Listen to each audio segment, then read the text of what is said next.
Hey guys, let's read the next chapter in our Junie B. Jones chapter book and the stupid smelly bus. Now, in the last chapter we read, she was hiding in the library, in the media center, and the let's see, she saw the man with the trash can, so she saw the janitor, and he was singing the song, and she was hiding between the books. Okay, guess where I ran to? Straight to the nurse's office, of course, because there's those little plaid blankets to hide under. There's other neat stuff in there too, like a scale to weigh yourself, excuse me, and a sign with a giant E and other letters. The nurse uses the sign to test your eyes. She points to the letters and you have to yell out their names. You have to yell the E the loudest. That's how come it's so big. And guess what else I saw in the nurse's office? Band-aids, that's what. I love those guys.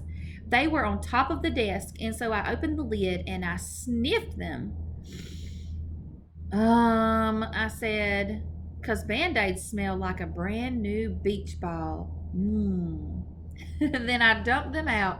They were the most prettiest Band-Aids I ever saw. They were red and blue and green and also yellow, which is the color I don't like. And they were different shapes too. There were squares and circles and some that were very long, which are called tangles, I think. She's so silly.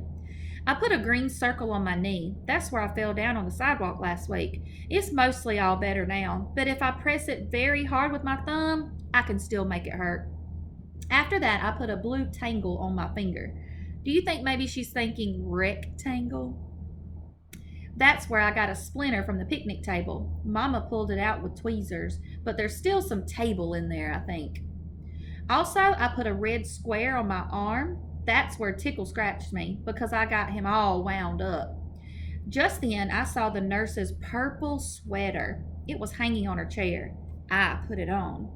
Now, I'm the nurse, I said. Then I sat down and I pretended to call the hospital. Hello, hospital. It's me, the nurse. I need some more Band-Aids and some aspirins and some cherry cough drops. Only not the kind that make your mouth feel freezy. And I need some lollipops for when kids get needles. And also, I need a little stick or something in case I have to touch that dangly thing that hangs down in your throat. Then I pretended to call room 9. Hello, miss. Please send that Jim to my office. I have to give him a shot. Guys, is she making smart choices right now? Remember, she's at the school all by herself. She didn't get on the bus. Just then, I saw my most favorite thing in the whole world. They were near the door, and their name is crutches. Crutches are for when you break a leg, then the doctor puts it in a big white cast and just your piggies sticking out. And you can't walk on it, and so she gives you crutches to swing yourself.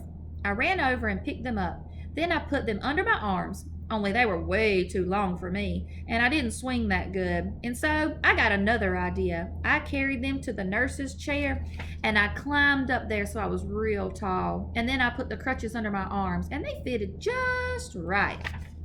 Take a look at the picture. Look at this silly Junie B. Jones. She's got the phone. She's got the crutches. Got the nurse's sweater on. My gosh, look, you can see one of the Band-Aids on her knee, the circle one. After that, I stood on the edge of the chair and I leaned forward very slow. Except then, a terrible thing happened. The chair was on wheels and it rolled away from my feet and I got stuck on the crutches very high in the air and I was just up there dangling. Hey! I shouted. Get me down from here! Then I wiggled around and one of the crutches slipped and I came crashing down and I banged my head on the desk. Ow! I yelled. Ow, ow, ow! Then I picked up the phone again. I quit this job, I said. And then I ran out of there very fast because the nurse's office is a dangerous place and crutches aren't my favorite thing anymore. All right, that's the end of chapter 8. So what's happened so far? She has pretended to be a teacher in her classroom and she's just running around the school basically. She went to the library and hid in there. Now she's in the nurse's office What do you think is going to happen next? So I want you to leave me your prediction. You can use your microphone or your video tools, or you can use your writing or typing tools. Make a prediction. What do you think is going to happen next?